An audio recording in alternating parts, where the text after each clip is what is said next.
Welcome to Your Mac Life for Wednesday, September the 25th. It's already the end of September, for crying out loud. 2019 show number 1230. I am your host, Shawn King, joined almost as always by my beautiful wife, Melissa.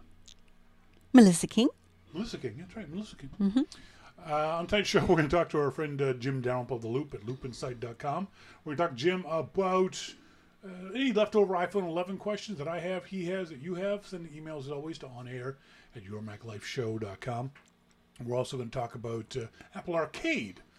Both my thoughts, Melissa's thoughts, which are very interesting, and what Jim has to say, and iOS 13. As a lead into that with iOS 13, Melissa has a question. Melissa, what is your question for I Have a Question with Melissa? Oh, my question. Why? Why do they have to make all these changes? Why, Shawn? I'm exhausted already.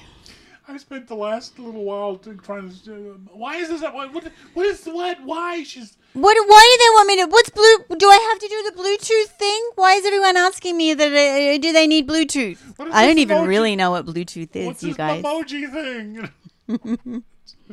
It's very funny, and part of it is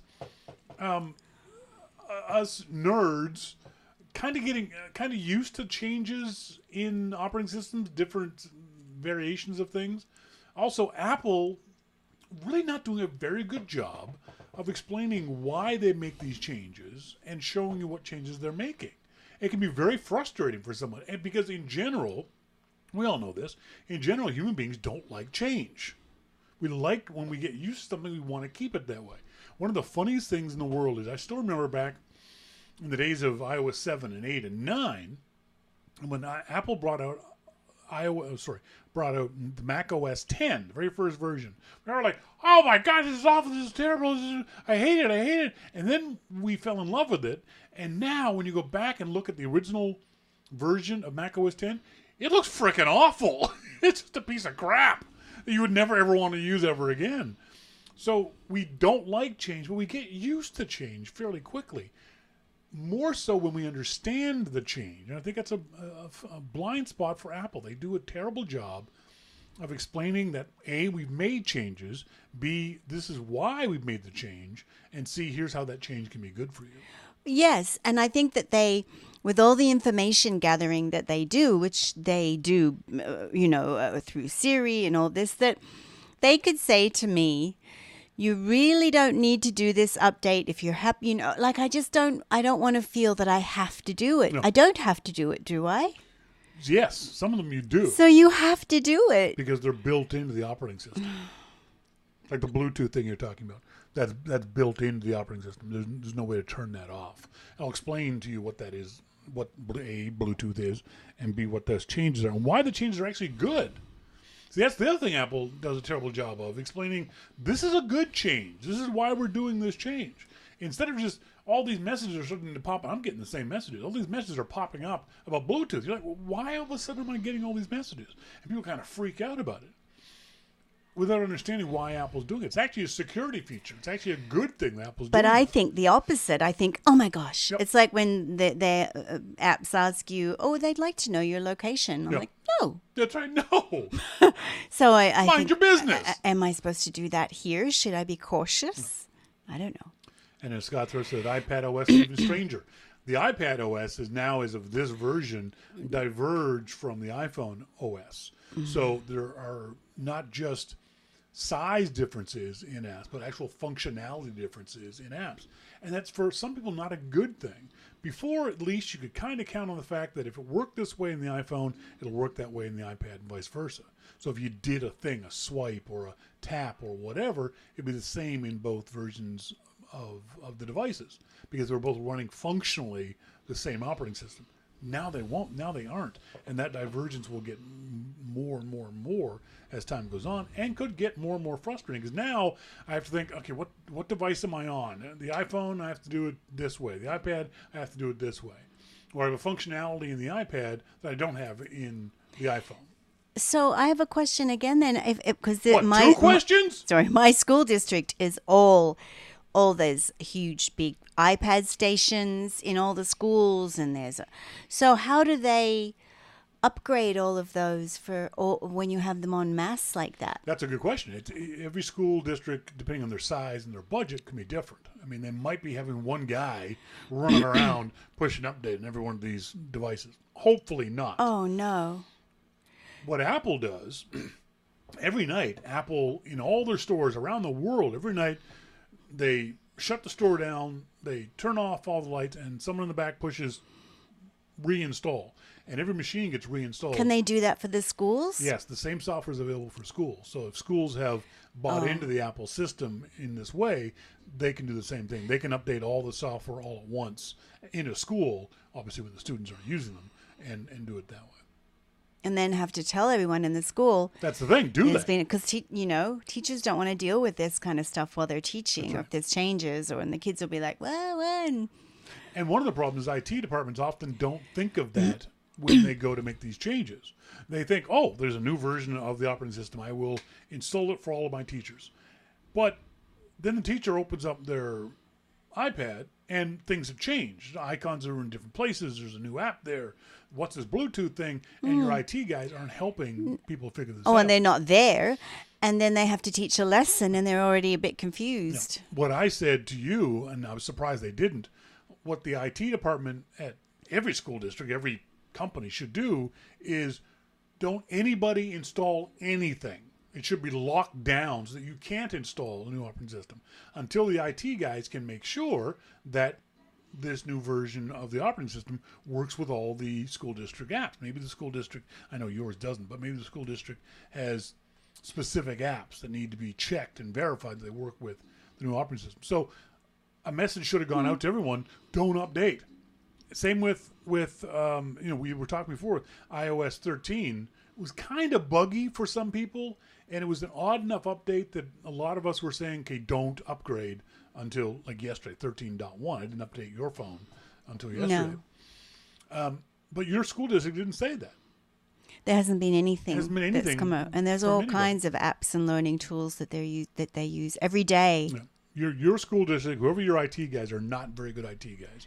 They are the kind of IT guys, we all know these kinds of IT guys, that just put out fires. They're not proactive at all. No. They react to things as opposed to it's a simple issue of sending an email to everybody and saying, okay, folks, you'll see this update pop up. Ignore it for the time being until we give you the go-ahead. And by the way, here's what's going to change with this update. This is going to be here. You have this new functionality, but this might not work, that kind of stuff. Mm-hmm. Your IT guys don't do that. So many IT guys don't. They sort of, and because the teachers are already, they've got a full workload already. You can't expect teachers to stop and spend any time figuring this stuff out. No. It's not their job to do it. It's the IT guy's job, and many IT guys don't do a good job at that kind of thing. Oh, so it's a learning curve again. My friend Steve Melnicki used to be the IT administrator for the University of Pittsburgh. The University of Pittsburgh had 15,000 PCs on campus and almost 5,000 PC techs. They had 1,500 Macs, and so you'd think as a percentage they'd have 100 PC Mac guys. They didn't need that many, though, I bet. Had 5. Yeah. For 1,500 Macs. And what that did, it allowed, and not only that, because there was just fewer problems with the Macintoshes, but it also freed up the IT guys to do a lot more proactive things.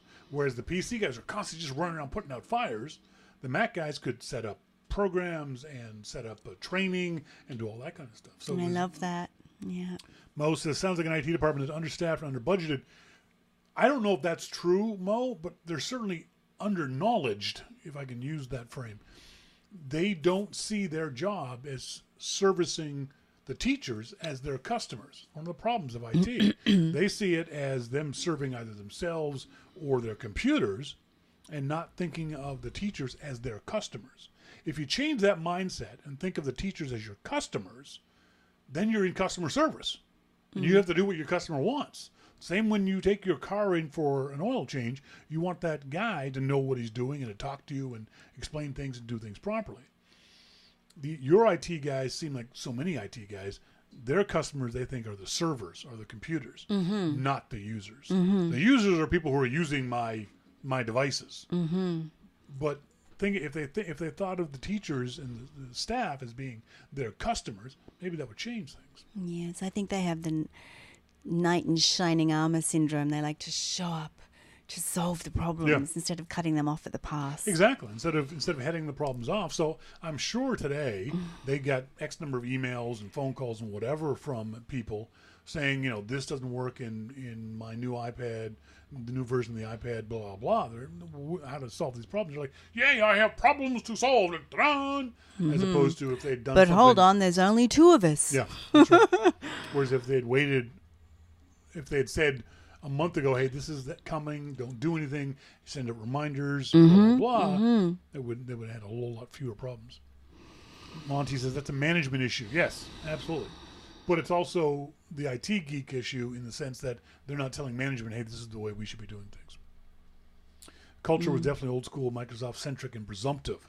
IT was always made out to be such a dark magic thing in business education, Scott says. The whole only John knows how it actually works. Yes, but nothing should be like that. No. Nothing, unless it's a highly, highly, like an area that's extreme expertise. Nothing should be like that. Everybody should learn, especially these tools, because the children have them in their hands every day. Well, so do we. Yeah. And it's not... If the IT guys, especially a bunch of Mac guys, spent more time being proactive, they could do more teaching if that's what they wanted to do. They could help teachers, hey, here's a new system to do things. You guys, perfect example was, Melissa, you guys, what was your email program? First Class, was it? I had First Class to begin, and now it's Outlook. And then shortly after we met, they just changed. They didn't tell you why they were changing. They didn't ask your opinion if you wanted the change. No. They just said, we're switching to Outlook. And everyone was like, what the hell is this? And there was no training on Outlook for you guys, was there? We're still getting training, and that was years ago. And we're still learning. I'm going, okay, I can do that. Yeah. And it was just the IT guys making the change because they wanted to make the change. Like they Apple. Thought it was a good idea. Without asking you guys, hey, did you want this? So. No. Yeah, it can be very, very frustrating. Later on the show, we're going to talk more about this. I have a question with Melissa. She wants to know why iOS 13 has made so many changes. And we'll explain to a certain degree, not completely, why Apple does these things and what you can do to help yourself with these kinds of changes. But up next, we're going to talk to our good friend Jim Dalrymple on The Loop about the iPhone 11, Apple Arcade, and the aforementioned iOS 13. All that and more coming up. This is Your Mac Life.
Welcome back, folks. Thank you guys very much for joining me here on this Wednesday evening, whether you're tuned into the archive or listening in live. Now on our phone, we've got our good friend Jim Dalrymple, The Loop, at loopinsight.com. Jim, how you doing?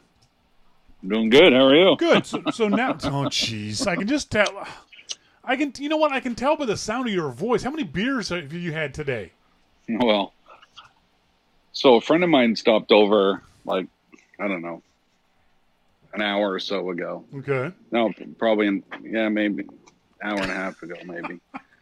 And we just started drinking. So Is he from Nova Scotia too? No. That's what we do, isn't it? Somebody comes over. That's just an excuse to get in the kitchen and drink. That's right. In the kitchen. That's right. In the kitchen. Yeah. So he came over and we started drinking, and and then I realized like a half an hour ago, oh shit. So yeah, I'm ready to roll. What do you want to talk about? Rock and roll. That's right. So you've now had the iPhone 11 for over a week now. Anything that's come to mind since the last time we talked? Any issues? Any good, bad, indifferent things? No, you know what? There really isn't. I basically gave you and the listeners my review before I posted it on Thursday last week. Yep. So everything that I said last week and everything that I said in that review still holds true for me. Well, now we've got an issue that someone was wanting me to challenge you. Not really. I'm just teasing. Our friend Richard Madison said that he wasn't sure about those photos that you posted. He got some questions about them. He said, in both of Jim's photos, there appears to be a fairly strong light source coming from the left side, as indicated by the hard shadows. The lighting in Jim's messy room is coming from the window to the right of the rack and shelves, yet the shadows say otherwise. The shot of Jim's backyard has no apparent light source on the right, but the shadows say the light source is on the left. I don't think those small patio lights are that strong or in the right place to cast the shadows in the images. This leads me to believe that there's something fishy with night mode. Rick Madison wants to know. Huh. Well, I never noticed that probably because I'm not smart enough to pick out details like that. The only light source in the room was that window. Yep. There was no other light source. As you can tell from the dark picture, if there had have been a light source, it would have shown up, because the pictures were taken, a minute apart or something. Yep. So, I stood in the same spot and took the picture. I just turned everything on and off. And outside, no, he's right. Those little tiki lights or whatever the hell they are, those things are very dim. Yeah. They're not very bright at all. They're solar powered, so they just come on automatically. Yep. There's not much light to them. It's more, ambience, I guess. Now that light source on the right that he's talking about, was that just street lights or city lights over there on the right hand side of that shed? On on the right hand side of the shed? As you're looking at the shed on your right, even I saw it in the picture. There's a bright spot one on the over left. There's a shot there's a street light on the left. But there's nothing on the right. On the right is just trees and a house. Because it just seemed it was brighter over there on that right-hand side. Yeah, there's no light source over there at all. Interesting. That was completely dark. There is, I'm at the same spot now. I do believe there is a street light out there that was just over top of the roof of the house. Yeah. My neighbor's house. So those are besides those little tiki lights, that street light was the only source of light that was there. And, to be honest, when it's pitch black outside and you go to take a picture, you don't really notice the street light until it's done. So, and if I was a great photographer, I would have retaken it without the street light in there. Right. But I'm not. You're not. So, It's a given. We already know this. It's funny though that what's one of the knocks I have on a lot of these reviews that I've seen in the subsequent weeks as people get these things in their hands, and these are, well, they're not professional reviewers. They're 9 to 5 Mac and Apple Insider and those kind of guys. It's very funny how objectively shitty a lot of these photos are. These guys are just awful photographers, but the problem is, I want Apple to give review units. It's fine to give them to the Austin Manns and the pros, but like we said last week, a pro is going to take a great shot regardless.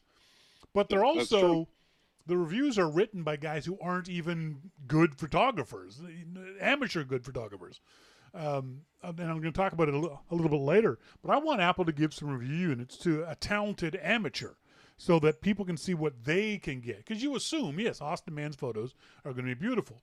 We assume Jim Dalrymple's photos are going to be shitty. Let's find some middle ground.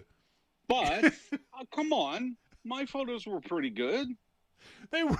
But what I'm saying is you go into the review thinking, I'm a shitty photographer, so I don't get to work very hard at getting a good photo. But that's the whole point, isn't it?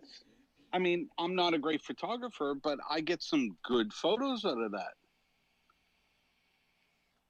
Well, they were instructive photos. I wouldn't say they were good photos. Huh. Like the third photo you posted, the photo you posted on Twitter. Whoever took that photo of you standing by your shed, they should take all your photos. Well, I took that photo. I pressed the thing and ran. That's right. Just jumped in the frame. Took 75 tries, but I got it. Damn it. Oh dear. That's terrible. One of the issues is, Rick Madison is actually listening in live. He says, looks like night mode is giving false lighting conditions, not true views of the scene. Rick, I'm going to check that out. Thanks very much for bringing that. I hadn't thought to look for that, and I'm going to start looking for that in other light mode shots. Thanks very much, Rick. Yeah, there was nothing else in there but what you saw. Yeah. Because even if I had the thought that I could fake the light, I'm too dumb to be able to do that in a photo. Wouldn't have a clue how to do it. Actually, the thought wouldn't have even entered your brain. That neuron wouldn't even have fired because it just. I mean, yeah, that neuron's dead. That's right. Long gone. You had no concept of how we even tried to attempt that. It's true. That neuron's in my liver now. That's right. So. Exactly. Audio, yeah, I could fake some stuff for you, but that's right. Yeah, photos, no. Mosquito says, Shawn, ask Jim about how the new OS is working. Any oddness? iOS 13. We're going to talk a little bit about that. Last week, let's go back. Apple announced, I think 2 weeks ago, that iOS 13.0 was going to be available this past Thursday. But then they almost immediately said that iOS 13.1 was going to be available September 30th, and then they backtracked and said it was going to be available the 24th. Did this give you pause? Did you think about what the hell's going on here? Why this oddness of this update cycle from Apple? Well, I didn't really give it much thought because they had started this during the beta cycle. You know, when they made iOS 13, you knew something was off. Yes. You know, and I went with it. Because we already knew from the beta cycle that something was off, and they were going to get everything caught up. So they needed more time for 13.1, and they needed to get 13 on the phones. Yes. For ship day. But since 13.1 was an over-the-air update, they could release that right away. It's interesting that a lot of people say this, that Apple needed to get 13.0 on the iPhones that were shipping on that day. No one really seems to have given much thought as to how Apple would have done that with a bunch of phones that are already shipped or were in stores and were turned off. But it's interesting that either Apple expects that or we expect that of Apple. There's all kinds of things that I've bought and had to immediately do a software update for.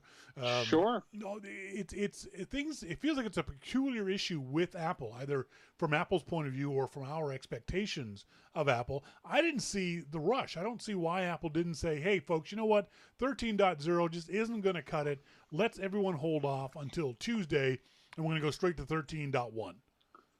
Well, yeah, and you know, I think that is just a pure and simple thing of getting the iOS on the phone and then updating it. Yeah. I mean, we've all opened up brand new products. Yep. And as soon as you turn it on, not just an iPhone or not just a Mac, but as soon as you turn it on, there's an update. My DJI clone,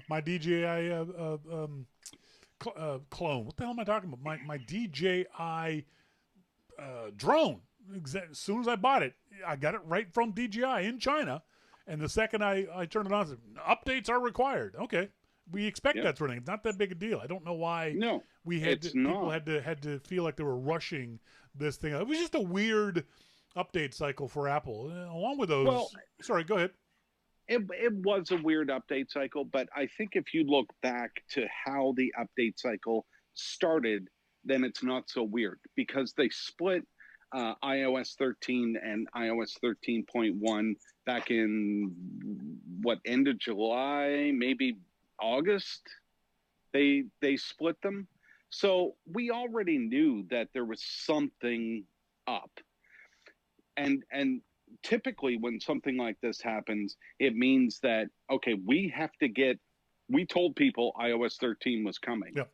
So we have to get that iOS on the phone for shipping. And this is how much time we need. Can we get the things fixed? Yeah. And out there, no, we can't. Okay, we got to split it then and put iOS 13 on these phones and then do a quick update. Scott Thrift asks, Scott's all the way in Australia. He asked in the question, opinion from you both. Such a major update to OS for phone and iPad. Is it time to do a nuke and pave on your devices? Do you install right over top of the old data, Jim, or do you do a nuke and pave? So that's actually a good question, all the way from Australia, part of the Commonwealth. Woohoo! Woohoo! Yeah, so I do an install on top of whatever I have now. Yep. Because the times now are different than what they were before.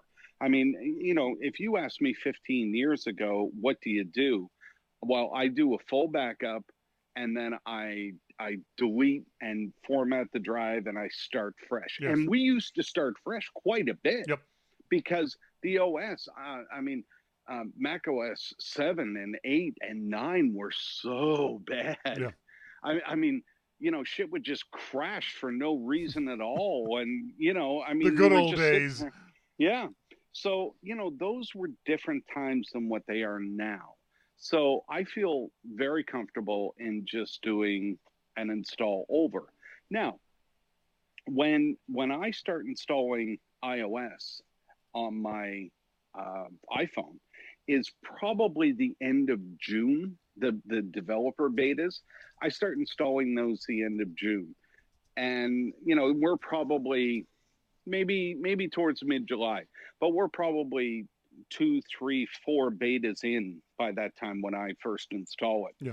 And, I feel pretty comfortable at that point that things are good. And I call Rennie Ritchie every time a developer beta comes out and he's destroyed his phone putting it on.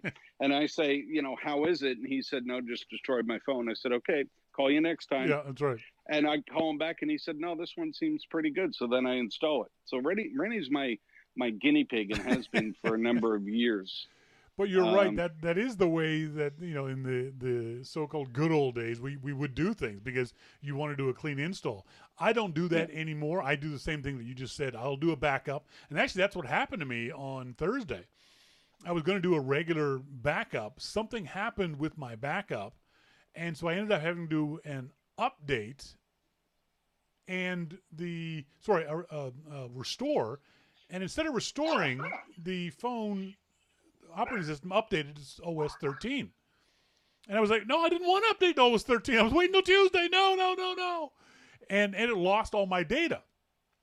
And then I tried to get back to 12.4, and I couldn't because the app I use for backups, iMazing, doesn't work with iOS 13. I'm like, oh, God damn it. Oh, wow. I eventually got it all worked out. So it was a glitch of some sort.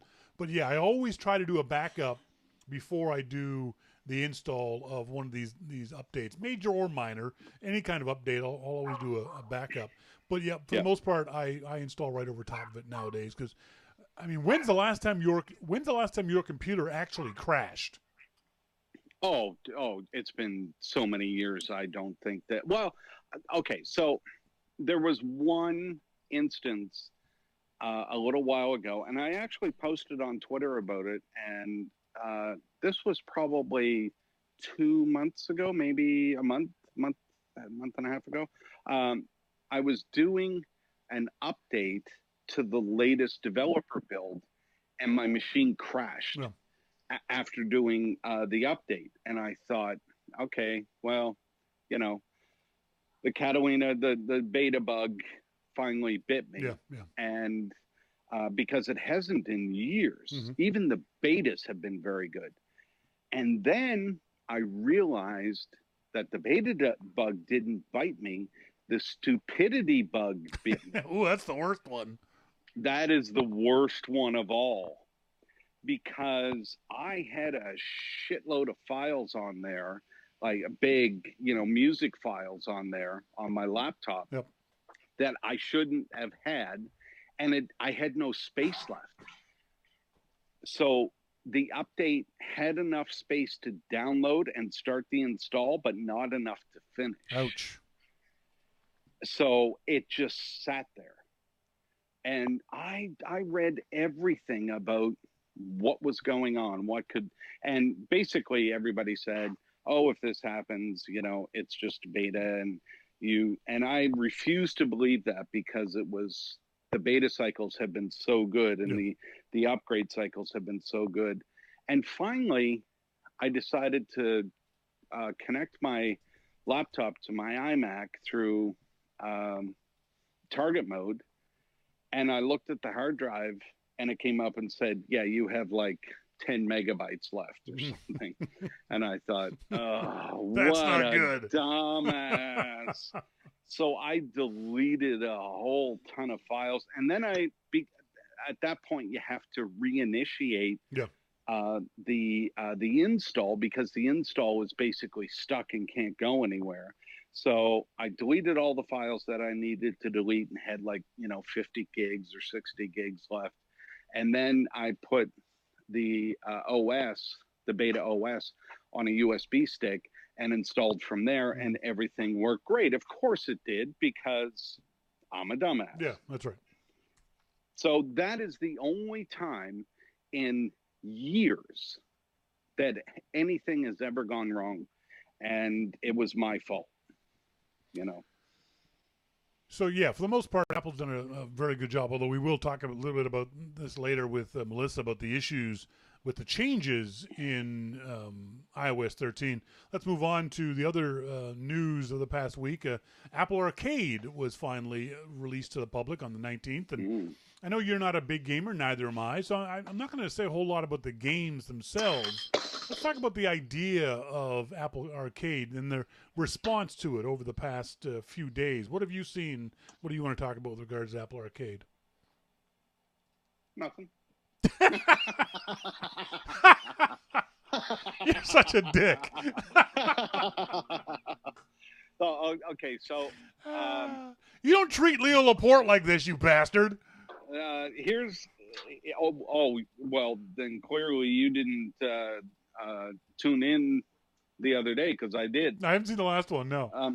No, because I did. Okay, good. When we were talking about Google, and he said Google was good. Yeah, that didn't go so well. It didn't go so good. No. So what I didn't expect the enthusiasm for the arcade games that we're seeing. Yeah. People really seem to love these games. Yep. And it makes sense when you think about it because they're made by some of the biggest gaming houses in the industry.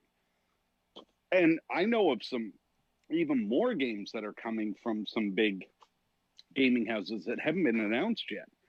So, but it's not even the big gaming houses. There's a lot of small, inventive, interesting companies. I think that's I think it's part of this for Apple is that as Dave Mark wrote on the Loop either today or yesterday, Apple's footing the bill for a lot of the development of some of these games. Mm-hmm. Mm-hmm. Well, that's the whole thing about gaming arcade, and that's what we didn't really know. Is we didn't know who owns the game. I mean, we knew that Apple was footing the bill for a lot of the development, but after that is done, then what? Who owns it? What's going to happen to the game if Apple pulls it? Can they shelve it because they own it, or does the developer own it, and are they free at that point to go sell it in the Mac App Store? What have you heard rumor-wise? I've heard a couple of rumors. Well, yeah. Well, if you listen to the rumors, you're going back and forth both ways. No, these are rumors that I don't mean rumors as in Apple Insider or those kind of guys. Little birdie rumors. What I've heard is that the developer still owns the game. They will have it as an exclusive on Apple Arcade for a period of time decided by Apple. So Apple would say, hey, we're going to give you $100,000. We want an exclusive for 6 months. Or we're going to give you $1 million. We want an exclusive for a year or whatever it might be. After that exclusive period is up, then the developer... I'd take the million. Yeah, exactly. Yeah, that's right. Then the developer is free to put the game wherever else they'd like. If they want to port it over to Google Play, go ahead. If they want to put it on the regular App Store, go ahead and charge for it or those kinds of things. But they've got to pay Apple back a percentage of the development fee that Apple gave them. So if Apple gave them $100,000 and then they start selling the game, they've got to pay back Apple again. It's a different amount for every single developer. The bigger guys probably less, the smaller guys probably more. So these games will stay on the Apple Arcade for a longer period of time. But if the developer keeps it on Apple Arcade, doesn't move it to anywhere else, they don't have to pay Apple back that money. But are they getting just a flat rate and that's it? Or are they getting some of the profit? Yes, they're getting a cut out of the Apple Arcade profits. It's obviously a small percentage point, 0.5%, 1%, whatever it might be out of the millions, I think. It's fair to say that Apple will make off of Apple Arcade over the next period of time because the developers want to make money. They don't want just Apple to give them the cost of the game. They want to make money into the future because they've got to have enough money to do the next version of the game, whether it's on Apple Arcade, Google Play, the App Store, whatever it might be. Right. It's an interesting, from the way I heard it, it's a very interesting, ungame-like way of doing this. And I think that's one of the reasons why it's going to be successful. Now, Apple they intimated, I think they said out loud, there would be 100 games at launch. That's not true. There's 71 games at launch. Have you played any of them, Jim? None. Really? Why not? I'm not a gamer. Even to that extent, you just will not try it. No, it's not that I won't. I have no interest. Interesting. I mean, what if you know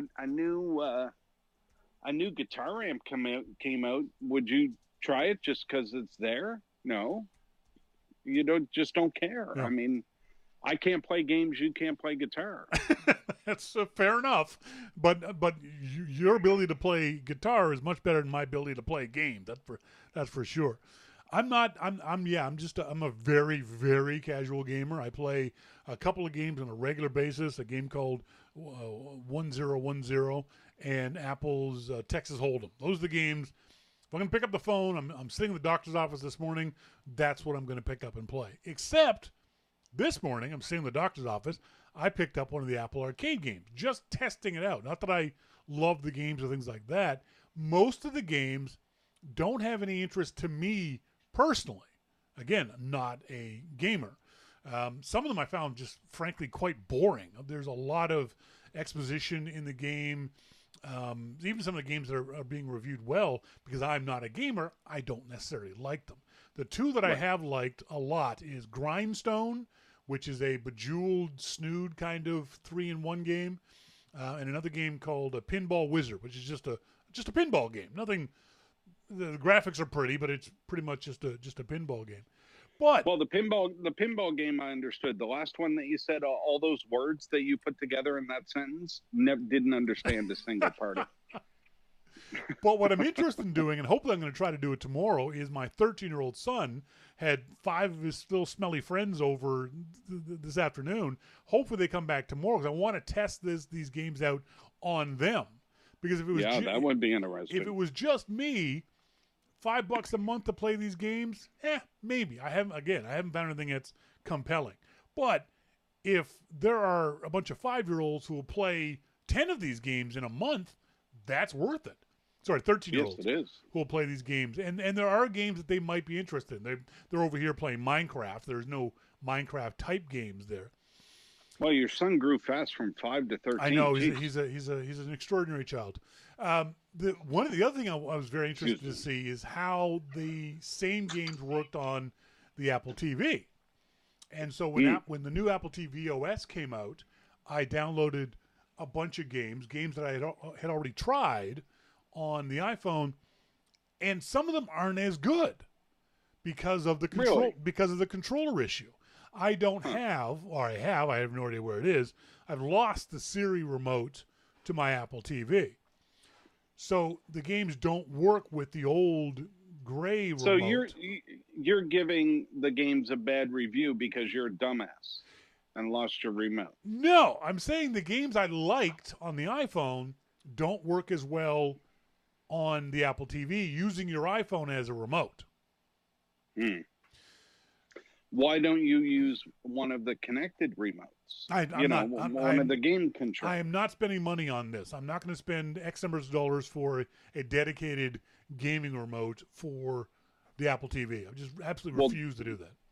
Doesn't your son, who's probably 26 by now, have? Doesn't he have a game controller? I want to try it first with them doing a screen monitor on the TV. Because I want to see because these kids are on their iPhones all the time. So I want to see how they react to the games on their iPhones first, and then we'll see, because you need an adapter to hook up your, say, Xbox controller to the Apple TV, if I remember correctly. I don't know if they plug in. I thought it was wireless. I don't know if he has wireless Xbox, so I'll have to find out. You're a bad father. Well, he sits 4 feet from the TV. He doesn't need wireless. Scott Thrift said controllers via Bluetooth. Yeah, I know. Yeah, see? I know he doesn't have Bluetooth control. Well, maybe he does. I don't know. I don't care.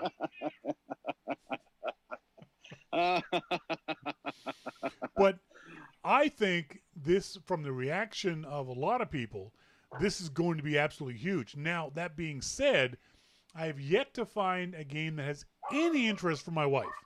She has no issue. She's not a gamer at all. She is adamant about the fact that she does not play games. Well, not these kind of games. Whoa.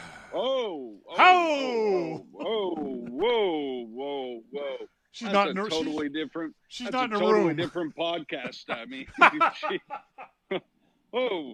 geez. So that I find that interesting too. There's nothing compelling here of the games that I've shown her that that are going to make her become a gamer. No, there would be nothing for me either. Yeah. Just, I mean, there are lots of things that I like to do with my spare time. Gaming is not one of them. Yeah. I would pick up a guitar. I would, do all kinds of things. I might have a beer. Yeah. Or because 7. or whatever. That's a hobby. I mean, that's a hobby. Nobody told me that wasn't a hobby. So, but yeah, gaming just isn't one of them. And it used to be for me. Yeah, it me really too. did. Yep. I used to love gaming in the Sega days and stuff like that. Yep. But it's just not anymore. And there's nothing, it's not because it's Apple Arcade. I just don't care about that at all. Now, I do care about whether it's going to make money for Apple. Yep. And I believe it will. It's going to make a ton of money for them. Depending on how much they have spent in developing these things, I can guarantee, I have no fear of contradiction. I think Apple's already made the money back. Yeah, probably. You know, just if we assume that everybody has gone with the free trial right now, let's say a month from now when that free trial is up, I got to say at least half the people are gonna opt for that $5 a month. Many more so than Apple Music, in my opinion. Well, and let's not forget that also includes iPod Touch. So now you're talking iPhone, iPad, Apple TV, and iPod Touch, and the Mac OS. And the Mac OS. So that is, I mean, we're looking at a huge number of games or a huge number of devices that, you know, people can do. So somebody could buy it for their kid that has an iPod Touch. They don't necessarily need one of the high-end things to make this happen. So, yeah. It's a really interesting games as a service kind of idea that Apple is doing. I don't think it can do anything but be successful. I think it's a no-brainer. As long as they keep having this roster of games, and obviously they can't do 71 every 6 months, but as long as they've got a core group of games, and they do have a wide variety of games, and they've got new games coming out every month, every couple of weeks, this is going to be huge for Apple. I think this adds hundreds of millions of dollars to their bottom line over the next year. Oh, yeah, at least. Yep. Yeah. Easily. Let's move on now. The other thing that came up. Oh, hang on, let me just find. I lost my story. Shit. Hi, Bruin. Oh, Bruin. I give you a scratch. You've never posted a picture of Bruin. You know that? I can't remember ever seeing a picture of Bruin. What kind of dog is Bruin? Bruin is a Pomeranian. Get out of here. But she's a bigger Pomeranian, and she's not like one of the yappy little things. Oh, okay. But she has this, we rescued her. Oh, good. And she's black and gold, which is why she's called Bruin. Because the Bruins are black and gold. Of course. But she has this thing, and we can't figure out why, where whenever a fire truck comes by, like within hearing distance of her, she comes running outside and howls. It's the most hilarious thing in the world because she just howls like crazy. That is funny. And she won't stop howling until she can no longer hear the fire engine. Now, an ambulance can come by, nothing. Police car, nothing. Anything else, nothing. A fire engine, look out. That is hilarious. She is out there in the backyard howling her ass off. and then she'll stop in between howls and then she'll go, arr. Oh, it's just so hilarious. I've never heard of a Pomeranian howling. Oh, and she's got some gusto when she howls too. Good for her. I don't remember hearing about it, but did you get a review unit of the Apple Watch Series 5? Yes. Always on. Apparently everyone thought this was the biggest thing since sliced bread. Do you care about Always On? Does it work the way you expect it to? Oh, okay, so first of all, Always On is the biggest thing in the Apple Watch, in the new Apple Watch. Okay. That's the biggest thing. So there's no other, medical thing that you're going to find. There's no other anything that's in there. It Always On is the new big feature. Now, does that matter? Yeah, it does. If you've tipped up your watch and it doesn't come on and you sit there tapping at it. Yeah, I mean, there are plenty of times now. I find now that Always On is there. The Apple Watch app actually responds faster to coming on when I turn my wrist. It doesn't even need to come on when I turn my wrist. And I'm standing here like a moron turning my wrist every few seconds to see if it'll come on. And it does. So if you've ever turned your wrist and it doesn't come on, then yes, it's a big deal. And Yeah. I've done that a lot.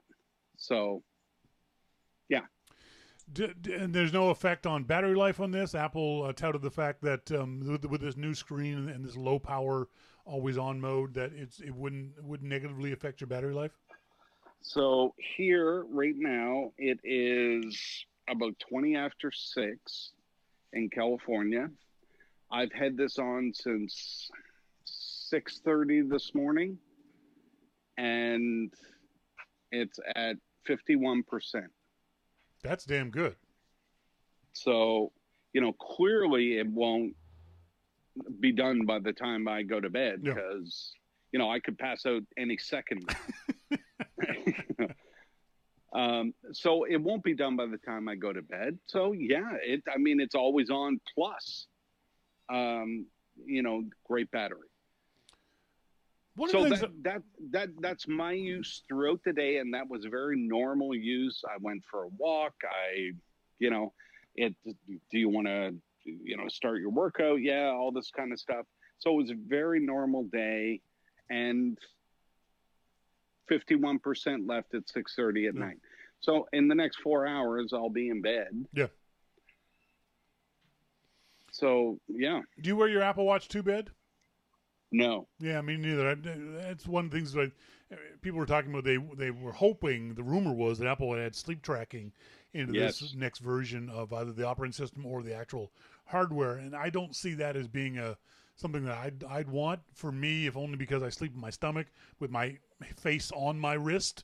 I wouldn't want my Apple Watch to be there. I couldn't use it in that way. But I don't think that's a crucial aspect for Apple to have a sleep tracker in the phone. Do you agree? Is it something you'd use? Well, first off, you need a doctor. And secondly, I would actually use that. We've talked about this a bit before. I haven't slept well in 20 years or 25 years. So, yes, I would use Apple's sleep tracker. I did try one of the other ones that were out, and I don't know. It didn't seem to work well for me. So I trust Apple and what they come out with, especially when it comes to the medical stuff. Yeah. So I would definitely use that, and I'd charge my watch a bit. Being Canadian, we shower like once a year, so I would do. Well, usually it's a bath in the ice pool, but it's the same thing. I would charge my watch during that time because the watch charges very fast. Yeah. So that's what I would do. But yes, I would definitely use that. And personally, I was really hoping for it. I really was. But the watch now, to me, I know you wanted to ask a question. Do you want to ask a question? Go ahead. The Series really? 5, You're not going to let me finish?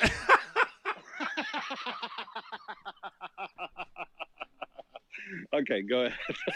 The Series 5 watch, it's not a huge upgrade from the 4. It's got the always on, and that's kind of it, isn't it? From the 4 to the 5. So I don't think, unless you want like the always on feature, I don't see people upgrading from the 4 to the 5. But from the 3 to the 5, I think is a significant update, isn't it? It is. And the other thing that is in the 5 that is not in the 4 is the compass. Yeah, big deal.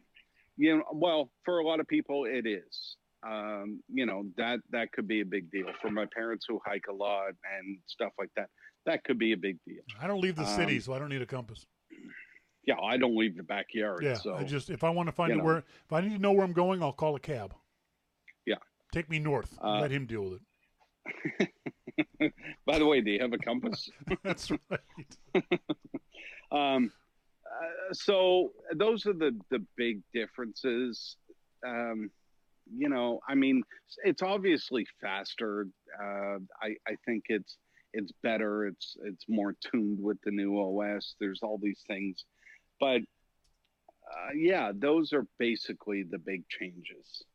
But as we talked about before, and this is what I was going to say before you so rudely interrupted me with your question, that I like the Apple Watch now because of the feeling of security.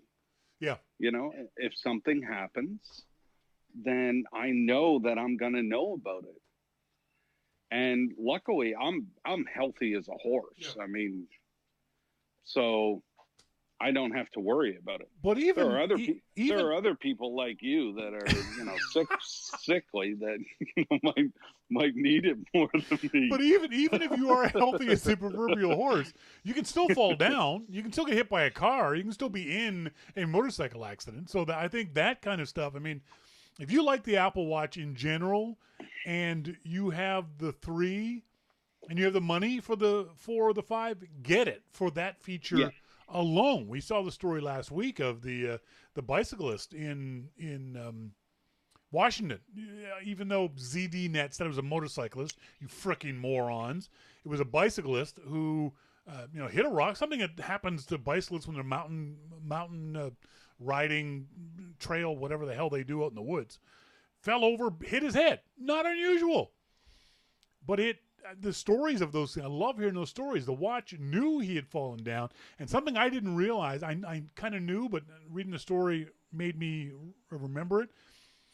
When the watch detects a hard fall, it actually buzzes to see, hey, are you okay? You okay? Right. And if you don't respond within, I think, 30 seconds, it does its next thing, which is call EMS, send EMS call 911, send a map to the authorities, and then start calling your contacts. Right. And the neat thing about that story was that the son said that the Apple Watch sent him a message that your dad has fallen down here, but then as the ambulance took him to the hospital, sent him another message that says, no, he's not there anymore. He's now at this particular hospital. I didn't realize it did that either. I thought it just did one message that said, hey, he fell down here, go find him. So did I. But I think that's great. Yeah. If I fall down and I'm knocked out, see, I don't have that turned on in my Apple Watch. I just want to die where I am. But what if you're not dead? What if you just like you're I'll die eventually because I can't get up. So see, so what you're saying is you want the equivalent of someone to pull the plug. If you're in the hospital and attached to life support, you want someone to pull the plug on you. If I'm in the hospital getting an IV because I'm dehydrated, pull the plug.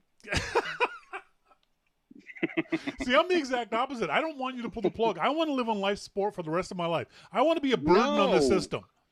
No, see, I would not even listen. I would break into that hospital and I'd pull the plug for you. If you were getting blood tests, I'd pull the plug on you.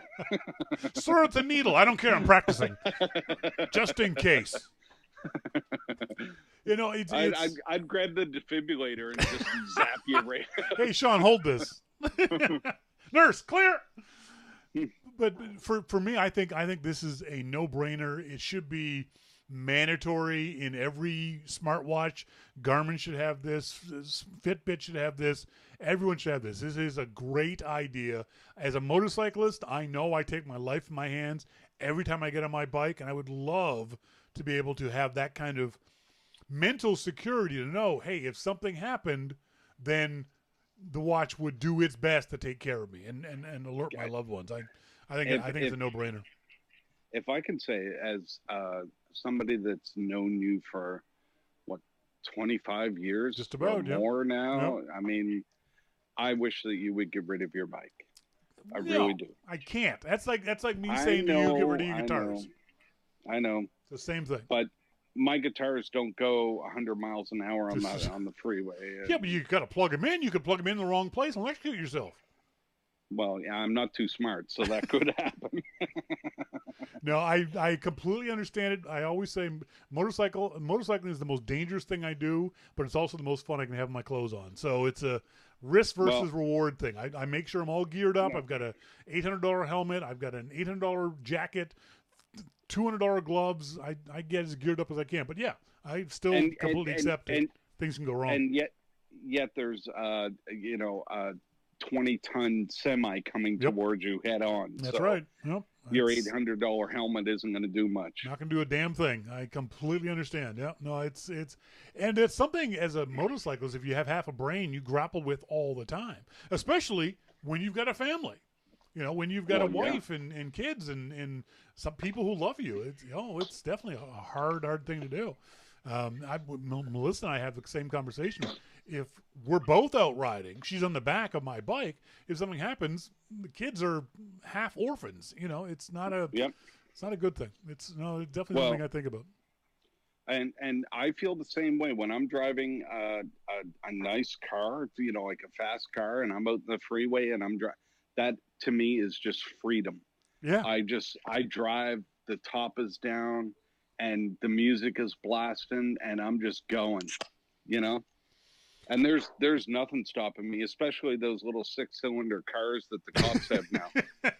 Did you hear the story in California that the cops were doing a high-speed chase and they had to call it off because the Tesla ran out of batteries? True story. The cops in some town in California got Teslas, and the bad guy outran the battery in the Tesla. Oh God. Oh my God. There's some places Teslas don't deserve to be, and then a cop car is one of them. That's funny. See, that would never happen in Canada because we have moose, so they'll just run forever. Exactly. There's no way you can do that. Where was this? This was Northern California, Fremont. Police officer. Oh my God! Police officer driving a Tesla Model S patrol car led the pursuit at speeds reaching 120 miles an hour. Then noticed his electric vehicle was running out of power. Fremont is just across the little bay here in Silicon Valley. Oh, that's right. That's right. I thought the name sounded familiar. Yeah. Apparently the Tesla wasn't fully charged at the beginning of the shift. And so he ran out of juice chasing down the bad guy, and someone else had to take over the pursuit. That just cracked me up.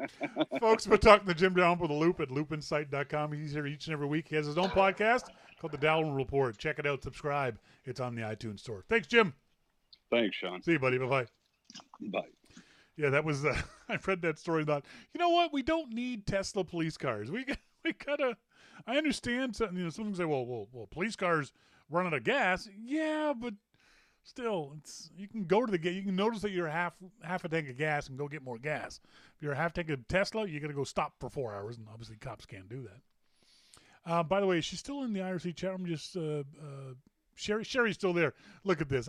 We mentioned this a couple of weeks ago, and I didn't get a chance to do it. We were talking about the alpacas we saw in interior BC, and Sherry posted what to me is the only alpaca coffee mug I've ever seen. I've never seen an alpaca coffee mug before. That's very, very cool. And also our friend Scott Thrift, who's unfortunately no longer in the IRC chat room. You see this? See this on your screen right now? You know what this is? Anyone know? Anyone in the IRC chat room know what this creature is? It's obviously a plant. It's an Australian plant. It's a really weird looking plant. Turns out that's passion fruit. I had no idea that's what passion. I love passion fruit. I haven't had very much of it. I had it when we were in Australia, but I don't think I've ever had it here in North America. I've heard of passion fruit, but I had no idea that's what a passion fruit flower looks like. That's really kind of cool. And for those of you who have the newer Apple TV, there are new screensavers, underwater screensavers that Apple has posted with what's called the aerial screensavers. Obviously, they can't call them aerial anymore because now they're underwater. There's 10 new ones, mostly from Australia, Borneo, a few other places. So if you want to, you can check those out on the Apple TV. When we come back, we've got I Have a Question with Melissa, so please stay tuned.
Welcome back, folks. Thank you guys very much for joining us here on this Wednesday evening. We now have, I was going to say in our phone room, but no, not in our phone room, right here next to me, Melissa, with her I Have a Question segment. Melissa? Oh, I've already asked my question. Do I have to do my whining voice again? I just want to understand why Apple's made all these changes, and I don't like it. What are you talking about? Remember, we talked about that before the show started. Or sorry, the people may have come in. Anyway, just do it. You know what I'm saying. What changes are you talking about? Oh, we're updating the phone, and I haven't noticed changes on my computer I just noticed on my iPad and on my phone. That's because only your iPad and your phone had new operating system updates. The next version of the computer operating system is called Catalina. That's right. Has nothing to do. Okay. So there was a new version of your phone operating system called iOS 13. Okay. And iOS 13.1. There's a new version of the software for your iPad called iPad OS. I don't think it's got a number yet. So that's going to be confusing. Why were there two updates so close together, one iOS 13 and one iOS 13.1? Another excellent question. Thank you very much. Apple, after behind the scenes stuff, after Apple announced that iOS 13 was going to be available on this date, they found a bunch more stuff. the bugs weren't major enough or prevalent enough for Apple to say, nope, stop. But they were enough that Apple said, we're going to release an update very, very quickly. Usually updates come 2 weeks, 3 weeks afterwards. When Apple gets their operating system out to a wide range of people and people start complaining, hey, this is wrong. But there was something going to happen between the time Apple sent out the iOS 13 beta, and that's the test to people. Right. And the time that they said, yes, it's ready, it's gonna go. And they went, shit, there's a bunch of mistakes. So what they did was say, we're going to put out 13 right away, but then 13.1's coming a few days later. Oh. Now, the issue is, in every operating system, changes are made. Apple adds stuff, and sometimes they take away stuff. Apple changes things. And what's one of the changes that you've noticed? Oh, changes I've noticed. Let's see. Well, I'll just go backwards in time. So today I went to Find My Friends, and I'm looking for Find My Friends, and I'm looking, and I can't see. And I'm like, why did they take away my Find My Friends? You know, because it was important that I find out where my son was because of the Wednesday nights at our house. And then I see Find My. And some of the apps, by the way, look very different. So I looked, and I went, and I was like, oh, there it is. And it's being combined with something else. That was one thing. Hang on. Oh. One at a time. What do you mean it's combined with something else? They told me it was Find My Friends and something else. I don't know. So how did you do a search for Find My Friends? I scanned my little desktop on my phone, and so you look I for was the frantically looking. Okay. So they changed the app, the way the app looked. Yes. Right? Apple shouldn't have done that.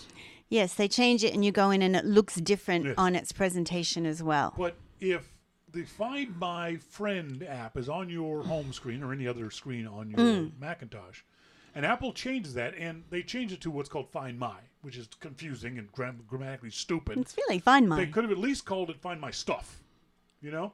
Because they had Find My iPhone and Find My Friends, two separate apps. You never used Find My iPhone because it was always in your hand. But they had two separate apps. What Apple should have done is left Find My Friends the way it was, and then when you clicked on it for the first time after they did the update, then say, oh, by the way, we've changed Find My Friends to Find My, and here's the new functionality. And then when you quit out of Find My Friends, then you can change the icon. You know, Apple can say, hey, here's what the new icon's going to look like. It's going to be a green icon with an arrow going through its head and whatever. Instead of just changing things, because we're so visual, you don't read the names of the icons. You're looking for that orange color. Yes. You're looking for those two people standing next together. You're scanning for, where is it? Or muscle memory tells you it's right there. I know, for me, without even looking at my phone, in the upper left-hand corner of my phone is my settings app. Right next to it is my camera app. Mine changed. The position of it changed. And that's something else. Don't frickin' change positions on me. Because muscle memory says if I want to get to my settings, preferences, it's in the upper left. Right next to it is my camera. Right next to it is my photo album. Don't change that stuff, especially on the home screen, because the home screen is, in theory, the apps you use most often. Apple does this on a regular basis. They make changes, and I guess they expect you, as the average user, to go to the Apple website and find out about these changes. You're not going to do that. No. You don't have the time to do that. And what that means is that you have to go every single day to find out if there's something new. There's all kinds of websites that tell you what the new stuff is, but you may not go to them. You may not know where they are. It's a huge frustration for everybody.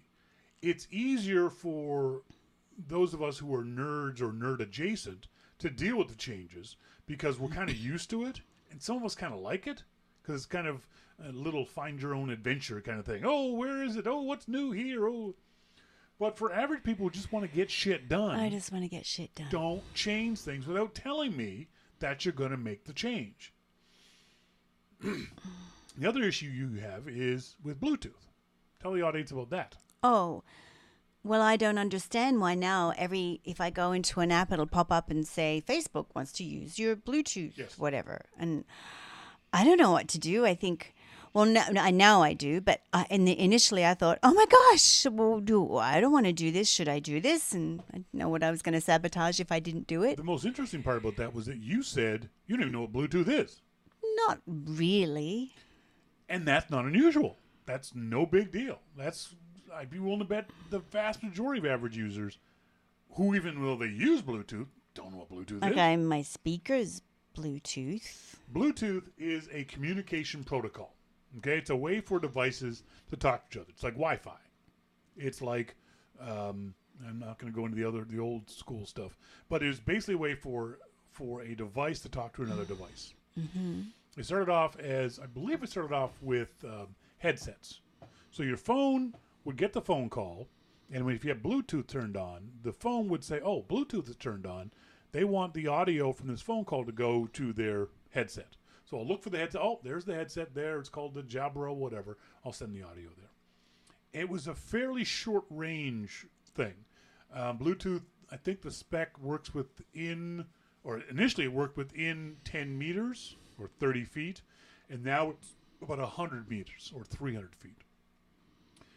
It's fairly low powered, so it doesn't take a whole lot of your battery. Your Bluetooth is on constantly, and it's constantly checking for Bluetooth devices just in case there's something, just in case you turn your speaker on. You don't have to reconnect the Bluetooth thing. Yes, no, right, So it's right. it's like Wi-Fi. It's constantly looking for Wi-Fi. It's constantly looking for cellular data. It's constantly looking for Bluetooth data.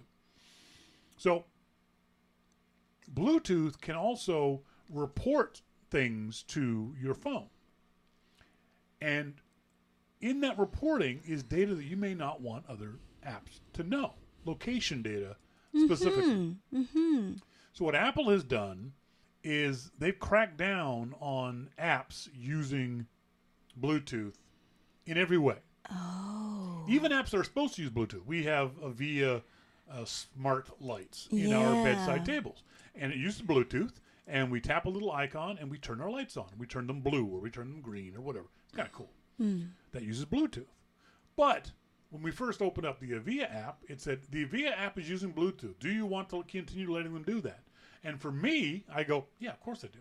For Melissa, who doesn't understand what Bluetooth is, you went, no!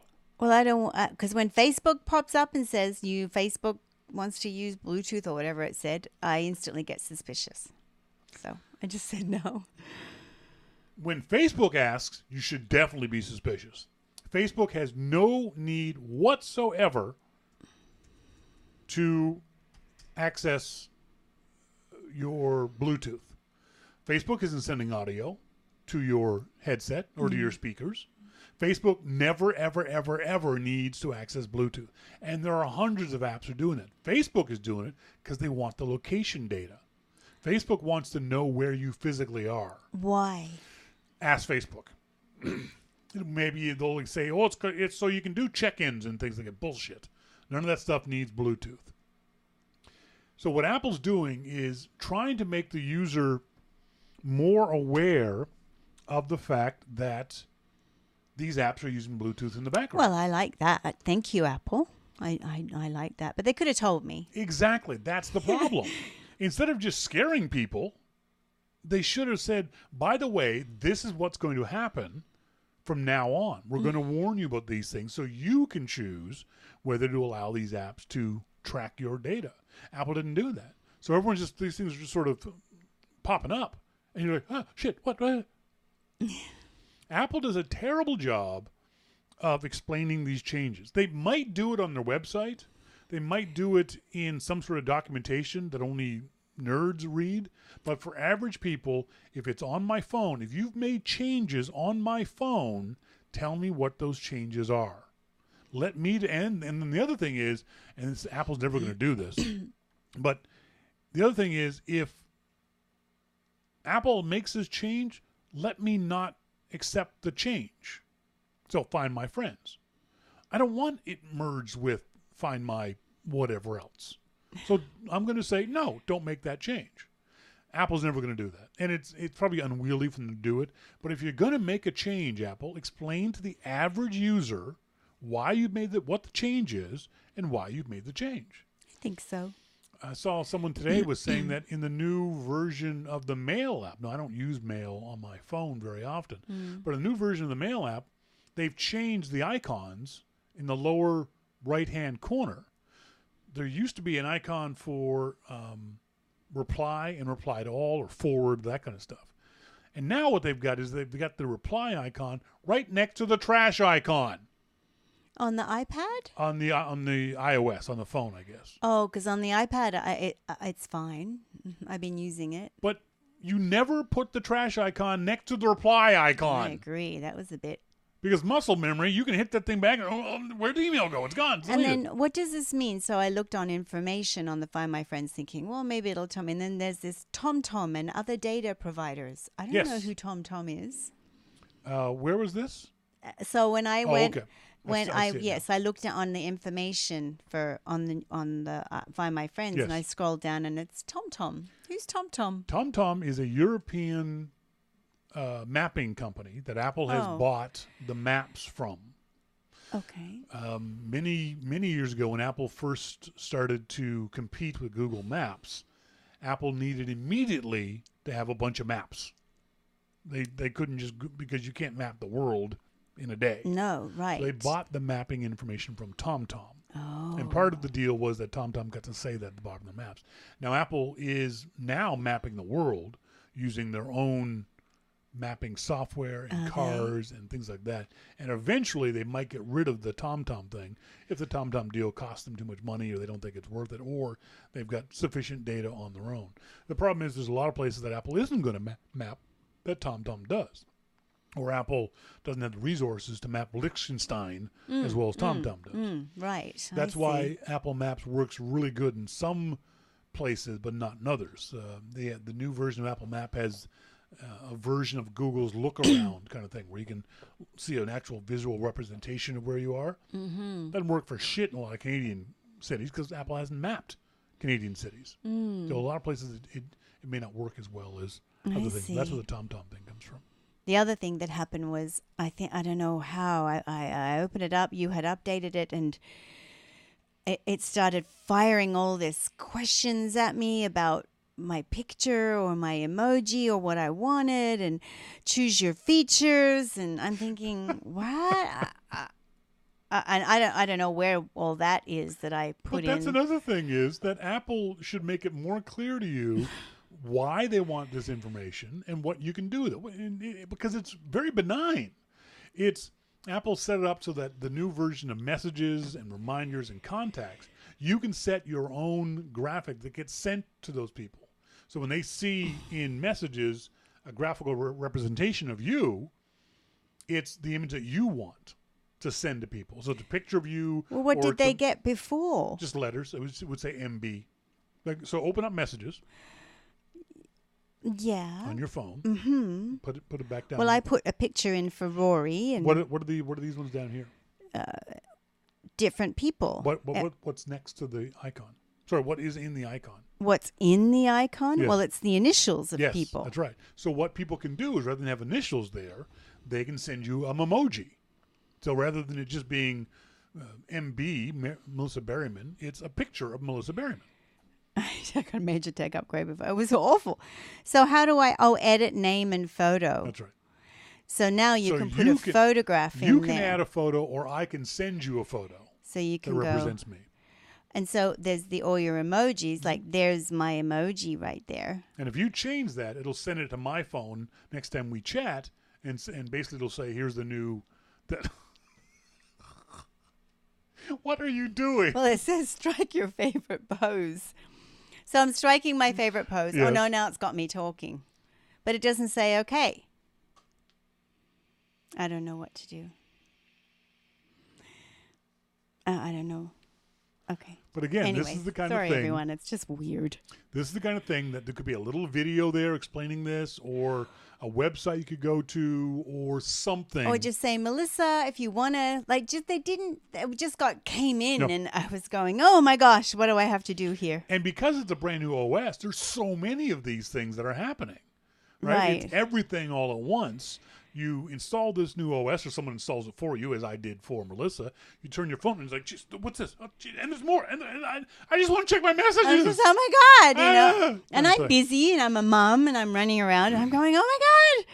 Anyway, and for such a personal device, I mean, we've all got them all the time. You think that they would be softer on people Yes, and that's not right. just throw it all at them. And part of it is, like we said off the top of the show, in general, we don't, as human beings, we don't like change, especially change that's forced on us or change that we didn't know was going to happen. Yes, yes. So you innocently, because all the previous updates you've done on your phone, OS system 12.1 or 12.2 or 12, nothing really happened. So you Not just really. think the next one's going to be the same way, but the next one's a major change to the operating system, and so there's a lot of things that Apple has done, and it can be confusing for the average person. Good news is, always ask. It doesn't hurt to ask somebody or do a search, or again, this is something your IT guys should have sent out. Hey, here's a bunch of on Apple's website changes in iOS 13. Here's what you can go look at. No one's being proactive. There is a nerd argument that you should be proactive. You should go searching the stuff.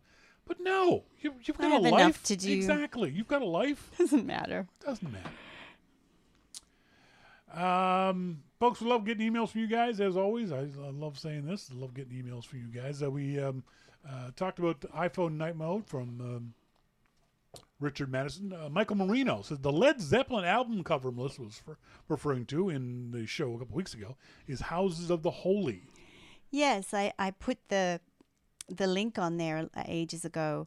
Now, why were we talking about that? Because of the rock formations. It has a representation of the Great Causeway on it. No, Michael's got the name wrong.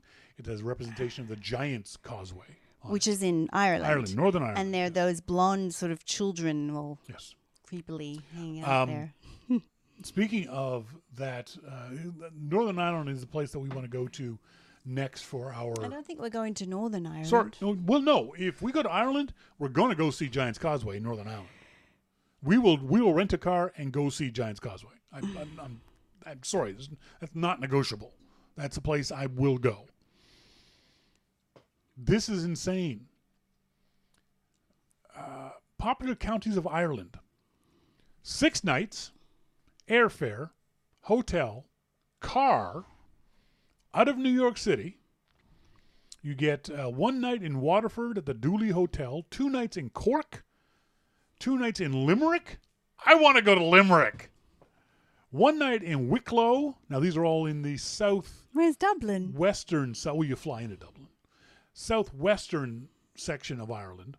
And Dublin's like an hour away from wherever it is. You're not very... Ireland's a very small country. It's fairly narrow. It really is.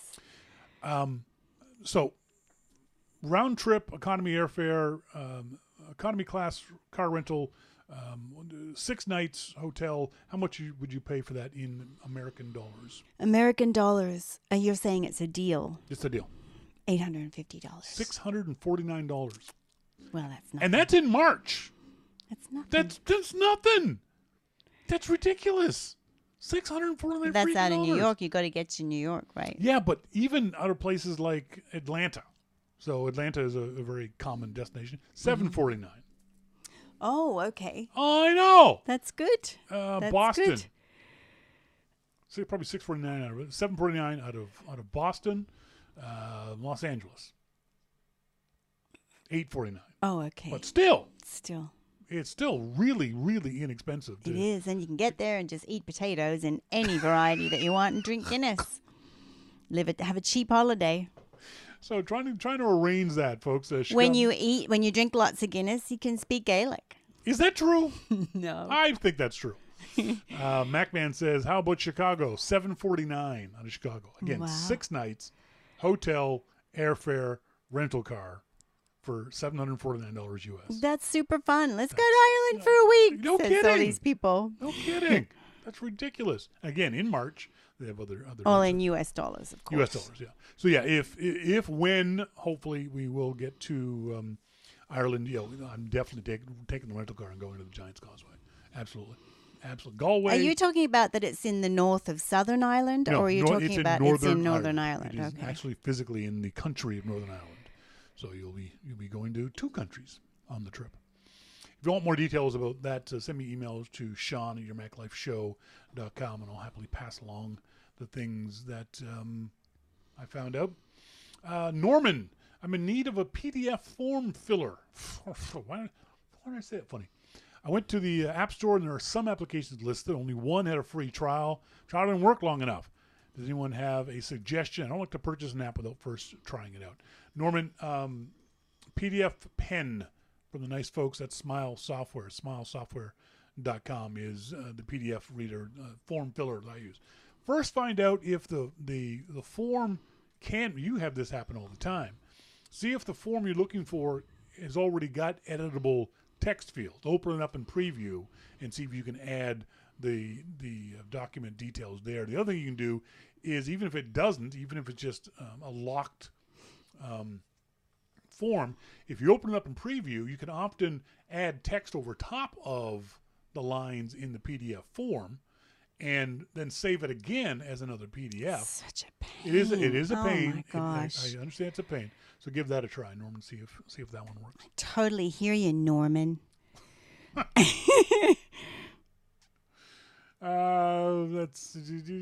good. That's Monty's good. going to come, and he's going to sleep with us in our room. We're going to have a slumber party. Nice. That sounds good. I think so.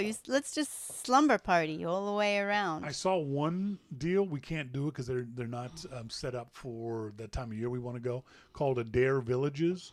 And it's a little complex of 3 villas. Oh, we could all hang out together. Yeah, they've got the like 3 and 4 bedrooms and 2 bathrooms and kitchen and that kind of stuff. I love that idea. A place in southern. I would like that idea though if it was a hot, warm country and we could all eat outside together on a, you want to do it in Italy? White linen That's right, cloth yeah. covered table. Yeah. You know what I'm saying? Like Godfather style. I don't know. That's I know that's how they a do little it. extreme, but yeah. But you know what I mean. I understand what you're saying. Folks, that's it for tonight's show. I want to say thanks, as always, to our good friend Jim Dalrymple of The Loop at loopinsight.com for being here. Thanks to Melissa for her question. As always, if you have any questions for Melissa that you don't want to ask and you feel embarrassed about asking, send her email to melissa@yourmaclifeshow.com. Maybe we'll read your email on the show. Thanks, Melissa, for being here. Even I know you wanted to do yoga, so thank you very much for hanging out with us. Thanks you guys for being tuned into the show, whether you're listening into the archive or whether you tuned in live and are in the IRC chat room. Folks, that's it for tonight's show. I've been Shawn King. I'm Melissa King. And you've been listening to Your Mac Life. See ya! Bye.